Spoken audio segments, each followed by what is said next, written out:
Bonjour tout le monde et bienvenue sur ma chaîne Alizé Tarot Astro. On se retrouve aujourd'hui pour la vidéo guidance pour le mois de décembre 2020 pour les personnes qui sont nées sous le signe astrologique chinois du Coq. Donc petit rappel très rapide, si vous avez l'habitude de mes vidéos, maintenant vous connaissez votre signe, mais pour les personnes qui tomberaient sur cette chaîne pour la première fois et qui ne connaîtraient pas leur signe astrologique chinois, déjà bienvenue. Et vous êtes concernés par le signe du Coq si vous êtes né en 1933, 1945, 1957, 1969, 1981, 1993, 2005 ou 2017. Globalement, sauf si vous êtes né en début d'année, en janvier ou peut-être même début février, parce qu'on parle d'année chinoise, donc il y a quand même un léger décalage avec nos années du calendrier grégorien. Voilà, donc sur ce, le programme pour aujourd'hui, c'est le même que les mois précédents. C'est-à-dire qu'on va aller tirer 8 cartes du Lucid Dreams Beginner Tarot et une 9e carte de l'oracle des dieux et déesses grecques par Vanina Gallo. Donc le même programme que les mois précédents, comme je le disais, parce que je trouve que c'était un programme assez intéressant qui nous permettait vraiment d'avoir une vision globale des choses, de faire un petit peu le tour des thèmes importants pour le mois. Si jamais vous avez des requêtes particulières, des domaines que vous souhaiteriez que j'approfondisse plus dans mes tirages, n'hésitez pas à me le dire et je peux tout à fait changer de format, ça ne me dérange pas. Donc voilà, dites-moi en commentaire si jamais vous avez ce genre de demande. Donc c'est parti, on va commencer par tirer donc 8 cartes, comme je le disais, du Lucid Dreams Beginner Tarot de Saint-Soleil. Hop là. Oui, on a un petit chat avec nous, comme vous pourrez sûrement l'entendre. Un petit chat qui miaule beaucoup. Voilà, j'espère qu'elle ne va pas trop nous déranger aujourd'hui.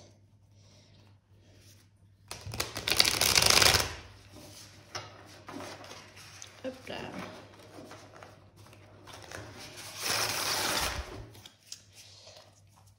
Alors, on va voir donc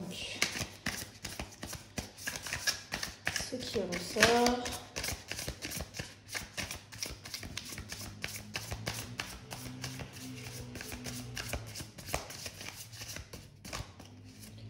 Ok, donc on a, hop, je vais aller chercher celle-là. Vous, votre état d'esprit, où est-ce que vous en êtes en commençant le mois de décembre, en finissant le mois de novembre, bref, sur cette période de transition entre les deux mois, où est-ce que vous en êtes?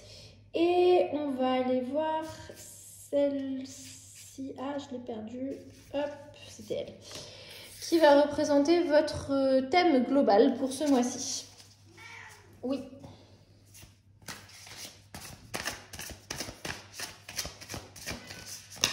Là, on va la sauter. Ici, on aura votre accomplissement pour ce mois-ci. Et ben, ici, on aura quelque chose qu'il faudrait éviter.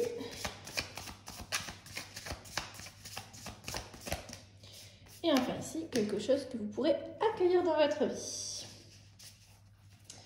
Et donc, pour la 3e ligne, et ben, ça tombe pour vous. Un obstacle auquel vous allez devoir faire face ce mois-ci.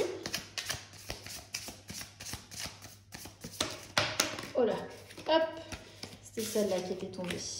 Où est-ce que vous pourrez trouver de l'aide et du support pour y faire face? Et enfin, on va aller prendre celle-ci. Une action que vous pourrez entreprendre ce mois-ci.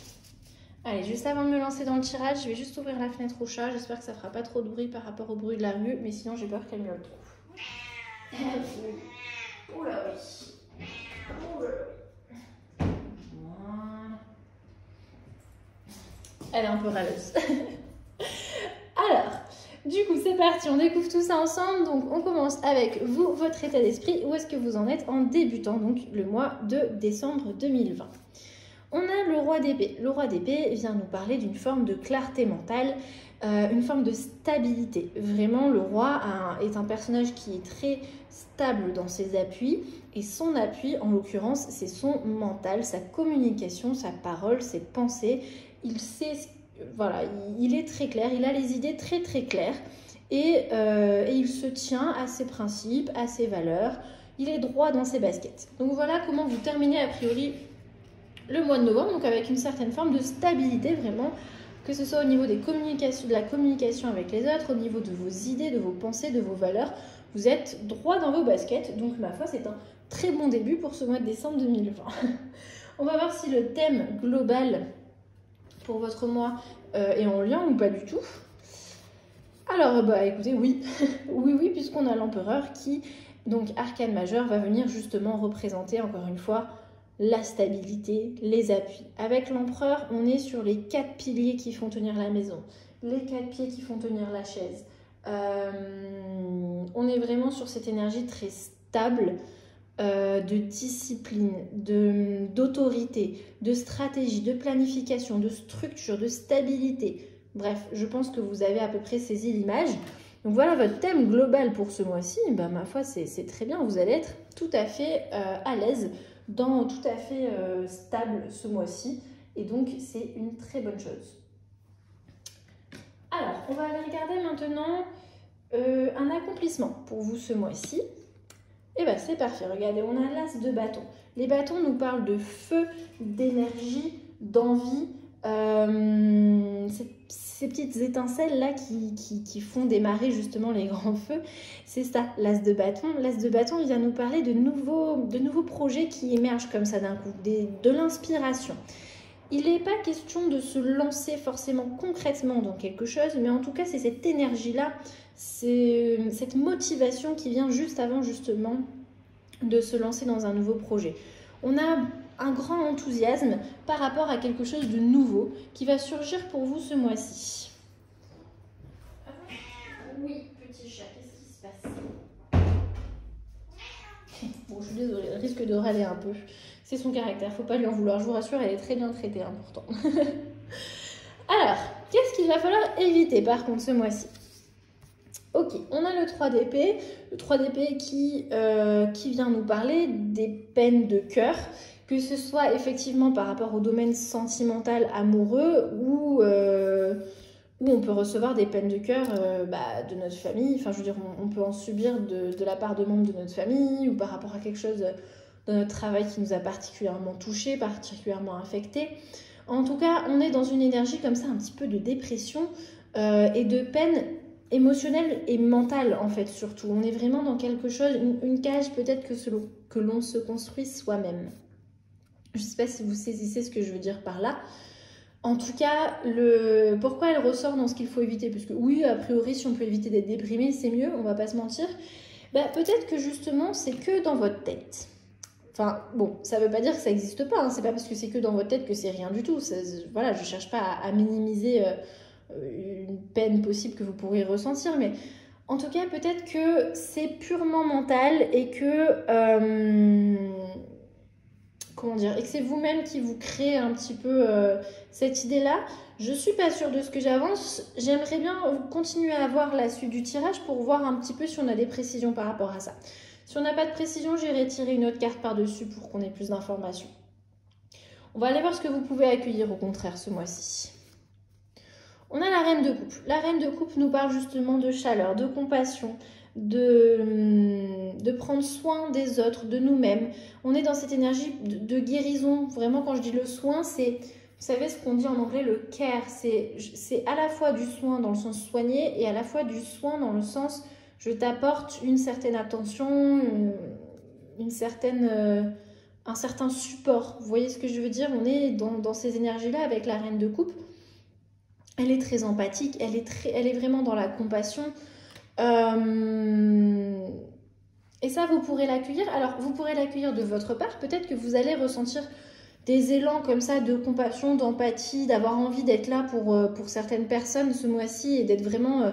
d'aller leur apporter du support.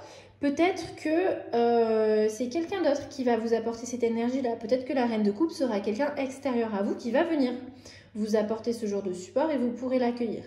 D'accord? Les deux options sont très intéressantes dans les deux cas, quoi. Enfin, je veux dire, c'est super que ce soit vous qui vous sentiez dans cette énergie-là ou que ça vienne pour vous.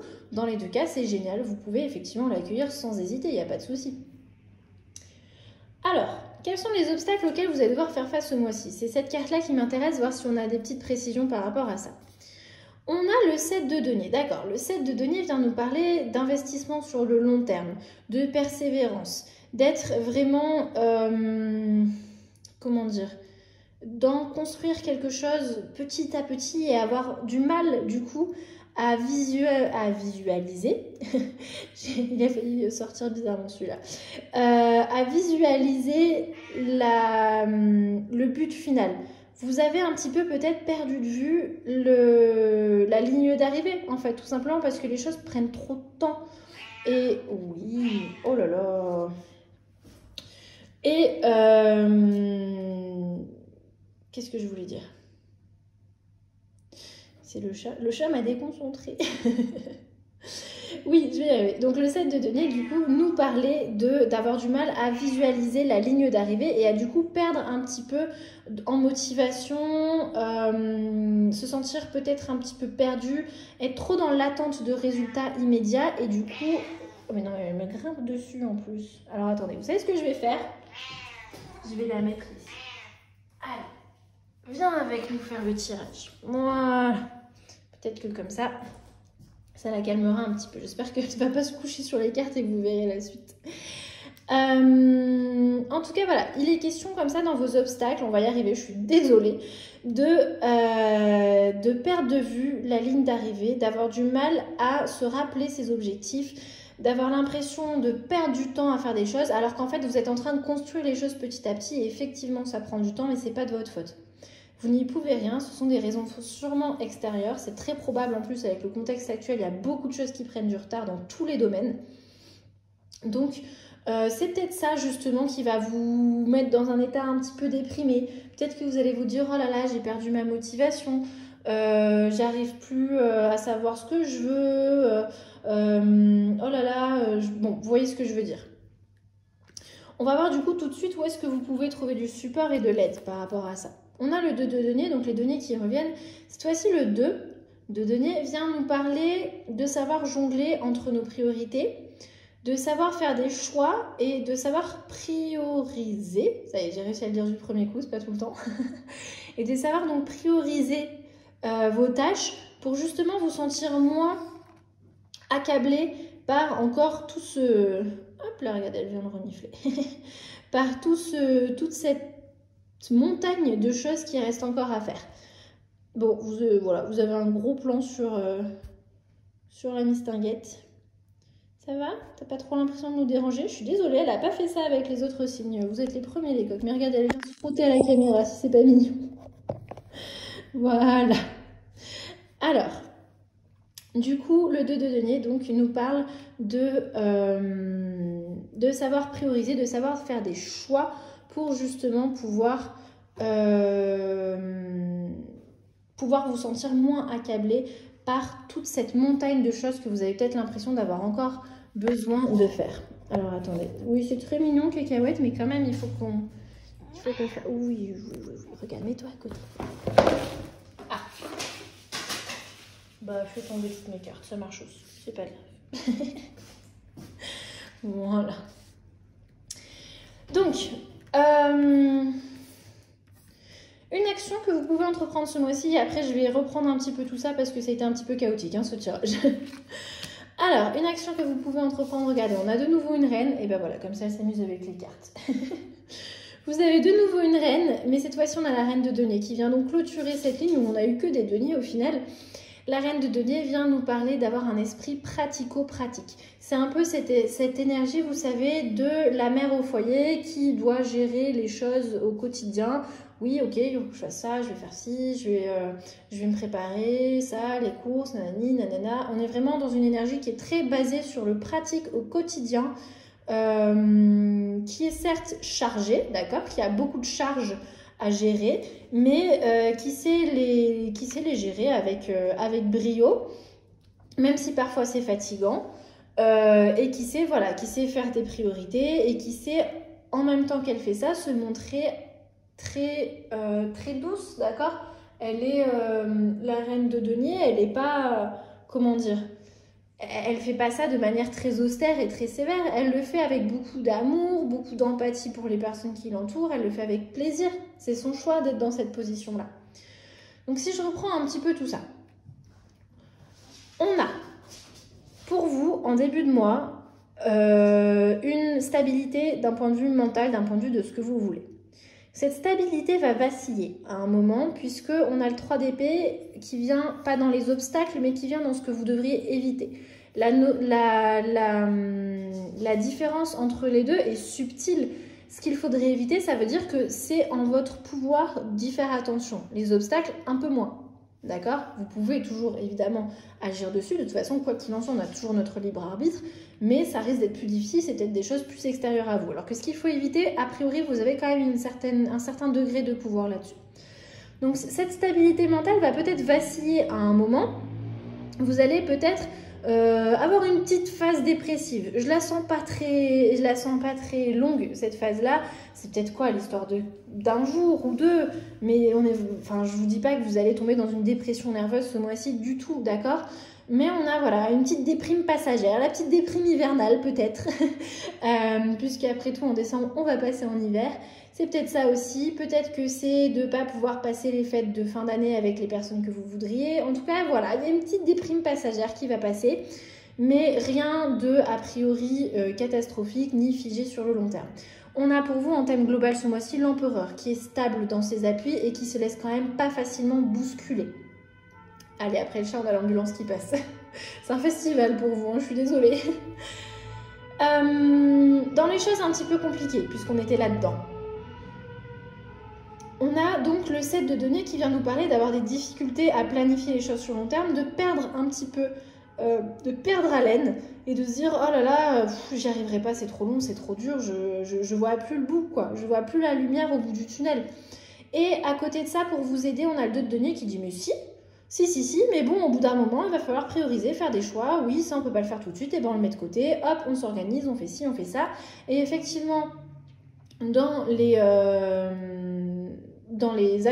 l'action que vous pouvez entreprendre, on a une énergie qui est quand même similaire, puisqu'on a la reine de denier qui, elle, nous parle effectivement d'être occupée, certes, d'avoir beaucoup de tâches, mais de savoir les faire avec vraiment un esprit pratique, un esprit sain, d'accord, pas totalement perturbé par toute cette montagne de choses à accomplir, qui assume, mais voilà, ok, j'ai ça à faire, je vais faire comme ci, comme ça, comme ça.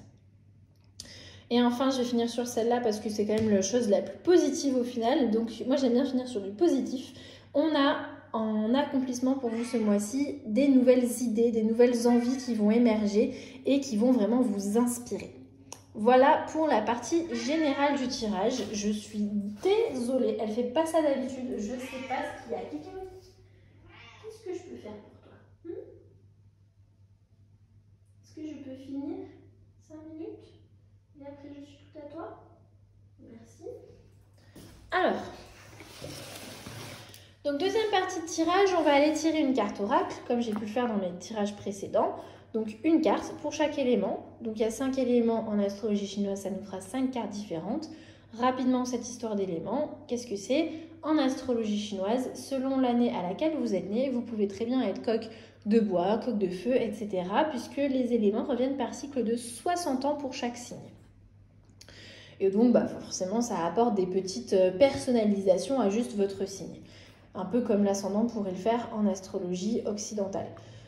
On va travailler aujourd'hui avec l'oracle des dieux et déesses grecques, donc comme je vous disais, par Vanina Gallo. Je vous le présente rapidement parce que je trouve que c'est un outil très intéressant. Je ne sais pas du tout que je suis payée pour parce que je ne le suis pas. Mais vous allez voir qu'il est vraiment très complet. On a 22 cartes donc, qui sont illustrées de manière, j'allais dire très jolie, mais bon, ça après c'est subjectif, peu importe. Mais on a surtout... Hop là, on a surtout un livret qui a l'air petit comme ça, mais qui est en fait très complet. Puisque pour chaque divinité, on a pas moins de 4 pages avec l'histoire de la divinité, la symbolique qui est associée, des propositions dans le travail de l'ombre, un message, des formulations, enfin vraiment voilà, très très complet. Donc c'est pour ça que comme c'est quand même pas souvent le cas, particulièrement pour les oracles, on a souvent des choses assez, assez succinctes dans les livrets d'accompagnement. Donc voilà, c'est pour ça que je me permets de le dire, mais c'est tout.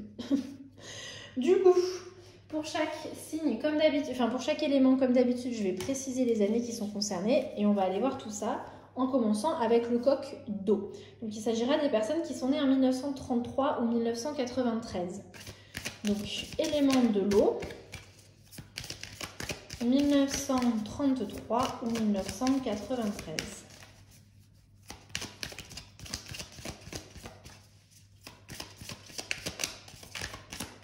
Hop là, j'ai du mal à l'attraper. Alors, on a Eros. Très bien. Eros nous parle, et bah vous le savez probablement, Eros c'est le dieu de l'amour, d'accord? Alors, de l'amour romantique, de l'amour, voilà, de l'amour comme on l'entend dans son sens courant, mais pas que. Donc, pour certaines personnes qui ne se sentent pas du tout concernées, il y a quand même d'autres messages de la part d'Eros. Il ne s'agit pas juste d'envoyer des cœurs, des kiss et du love. Eros nous parle de manière générale d'un désir irrésistible, d'un désir ardent, un peu comme cet as de bâton. Vraiment une passion, mais pas... Alors quand je dis ardent, elle brûle pas tout sur son passage, puisque Eros a cette habileté à exprimer cette passion avec douceur et avec délicatesse. Et c'est là qu'on retrouve l'énergie justement de la reine de coupe, de l'empereur qui reste très stable, du roi d'épée qui sait s'exprimer, qui sait communiquer de manière efficace et simple. On a vraiment ces énergies qui reviennent avec Eros pour vous. Les coques d'eau, donc c'est peut-être ces cartes-là qu'on va qui vient mettre en avant. C'est ce désir-là qui naît pour quelque chose, que ce soit encore une fois envers quelqu'un ou envers, je sais pas, une nouvelle discipline, un art, peu importe, un projet professionnel, je ne sais pas. En tout cas, voilà, il vient nous parler d'exprimer comme ça son désir avec délicatesse, avec douceur, avec tendresse. Il y a une notion de grâce avec Eros, d'accord? Et effectivement, il y a aussi une notion d'un certain pouvoir unificateur, pouvoir réunir ce qui semble parfois s'opposer, pour pouvoir tisser des liens, effectivement, avec son arc, il va quand même aller lier des personnes entre elles, que ce soit encore une fois amoureusement ou pas. Voilà pour vous les coques d'eau.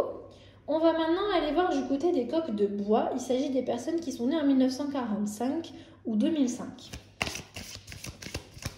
Donc coque de bois, 1945 ou 2005.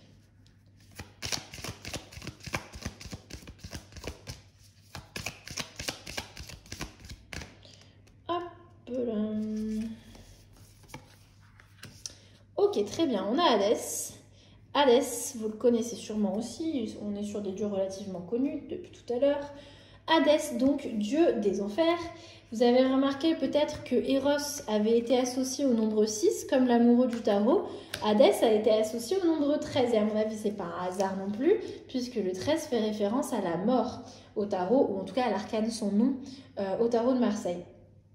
Donc Hadès, dieu des enfers, qu'est-ce que ça veut dire? Est-ce que c'est un mauvais signe? Mais pas du tout les amis, rassurez-vous.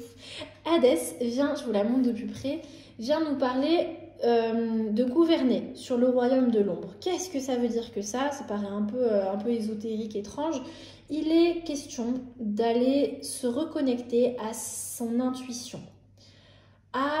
Il est question d'aller dans de l'introspection, dans de l'intériorisation. D'aller chercher au plus profond de soi, à aller faire face à certaines idées, certaines choses qui des fois nous mettent un petit peu mal à l'aise en nous. On en a tous, c'est ce qu'on appelle le travail de l'ombre pour ceux qui connaissent en tarot en général, mais aussi particulièrement dans la psychologie de Jung. Il est notion d'aller, voilà, comme ça, se plonger dans les profondeurs de soi-même, d'aller faire face à des choses qu'on n'a pas forcément envie d'aller voir d'habitude, d'aller être à l'écoute de sa subjectivité, de son imagination, de son intuition, d'être à l'écoute du monde invisible, peu importe ce que cela représente pour vous. En tout cas, voilà, il gouverne sur ce monde-là. Hadès, j'allais dire il est en lien, c'est pas qu'il est en lien, c'est son territoire, c'est tout. Et il vient vous inviter comme ça à accueillir vos perceptions, vos visions, à faire confiance à votre conseiller intérieur, à cultiver peut-être par certains moments la solitude et le silence pour pouvoir justement effectuer un retour vers vous-même. Il vous autorise à rêver, à écouter ses rêves et à laisser germer de nouvelles possibilités. Et là, on retrouve encore une fois l'as de bâton qui décidément revient beaucoup pour vous ce mois-ci. Voilà pour vous les coqs de bois. On va maintenant aller voir pour les coqs de feu. Il va s'agir des personnes qui sont nées en 1957 ou 2017. Donc, coq de feu, 1957-2017. Et bien, figurez-vous que c'est la première fois qu'elle sort, cette carte. Déméter. Déméter qui vient apparemment juste à la suite d'Hadès, puisqu'elle arbore le numéro 14. Bon, peut-être qu'on s'en fiche du numéro, mais je sais pas, des fois j'aime bien le préciser. Je sais qu'il y a des personnes qui sont branchées numérologie. Je vous la montre de plus près. Déméter, déesse des moissons, déesse mère, déesse nourricière. Et regardez, on retrouve cette énergie de la reine de coupe qui venait nous parler effectivement d'être dans le soin envers les personnes et à la fois de la reine de Pentacle. On est dans les énergies des reines de manière générale quand même. De la reine de Pentacle qui est cette mère au foyer qui sait gérer un petit peu toute sa tribu, toute sa famille d'une main de fer dans un gant de velours, c'est comme ça qu'on dit. Alors, Déméter, qu'est-ce qu'elle vient soulever pour vous ce mois-ci? Les coqs de feu. Il est question de soins et de soutien. Comme je disais, rapport avec la reine de coupe. Que ce soit du soutien d'un point de vue physique, d'un point de vue émotionnel, d'un point de vue spirituel. En tout cas, il est question de quelqu'un qui va venir vous protéger ou vous-même de vous positionner ce mois-ci en tant que protecteur. Voilà, l'un ou l'autre, je ne sais pas. On est sur un tirage général, donc je ne m'avancerai pas outre mesure. Il est question de douceur, de patience, mais à la fois de solidité, d'endurance. D'accord? On est vraiment sur des énergies fortes, cachées par beaucoup de douceur. Il est vraiment question de ça. En tout cas, il est question d'un amour inconditionnel, de materner, de prendre soin, comme j'ai dit, de donner, d'aider, d'accompagner, de soutenir, de faire grandir, de protéger. On est vraiment dans ces énergies de bienveillance pour vous ce mois-ci. Encore une fois, qu'elles viennent de la part de quelqu'un d'autre pour vous ou qu'elles émergent directement de vous vers quelqu'un d'autre. Je ne sais pas. En tout cas, beaucoup d'amour. On a eu Eros, on a eu Déméter, on a Sérène qui ressortent. Voilà, on a beaucoup de douceur a priori quand même pour vous ce mois-ci sur ce niveau-là. On va aller maintenant voir du côté des coqs de terre. Il s'agit donc des personnes qui sont nées en 1969. Donc, coqs de terre, 1969. Hop. Et encore une carte qui n'était pas sortie jusqu'à présent. Alors, elle peut faire un peu peur. Mais j'ai envie de dire qu'elle est en lien avec le tirage que je vous ai fait, puisque c'est la carte du chaos. Et effectivement, les coqs, j'ai l'impression que pour vous, ce mois va être un peu différent par rapport aux autres signes. Parce qu'on a vraiment des énergies très différentes qui sont sorties. J'avais beaucoup de cartes qui revenaient pour les autres groupes, on va dire. Et vous, il y a plein de nouveautés qui sortent. On a effectivement un truc un peu chaotique avec mon chat qui s'en va, qui s'en vient, qui remiaule, qui rentre, qui ressort. Bon, c'est un chat, hein, vous savez ce que c'est. Mais effectivement, le chaos, ça m'étonne pas qu'il ressorte à un moment ou à un autre. Chaos ou chaos, je dis chaos personnellement, c'est le dieu du vide, du désordre primordial qui est à l'origine de tout. Alors effectivement, ça peut faire un peu peur, mais vous allez voir qu'il y a quand même des notions très positives associées à tout ça.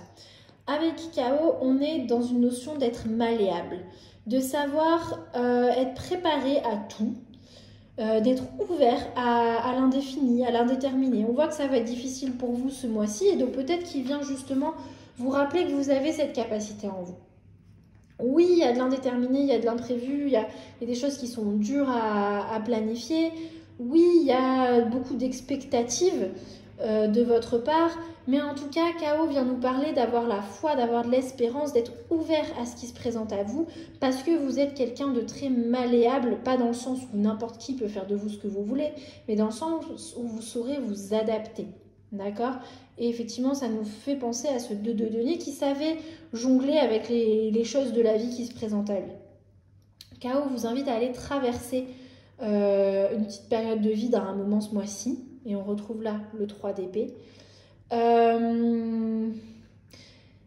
Il vous invite aussi à accepter de ne pas savoir. Et parfois, savoir suivre le courant pour accueillir le changement. Il vous invite à s'ouvrir au possible parce qu'il est question éventuellement pour vous d'un nouveau cycle ou d'une nouvelle ère qui va débuter ce mois-ci. Et là, on retrouve encore une fois l'énergie de l'as de bâton qui ressort. Voilà pour vous les coques de terre.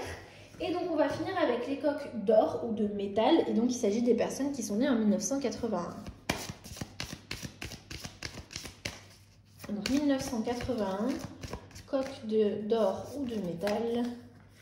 On a Héphaïstos qui vient effectivement de nouveau nous parler de savoir vivre les choses avec intensité.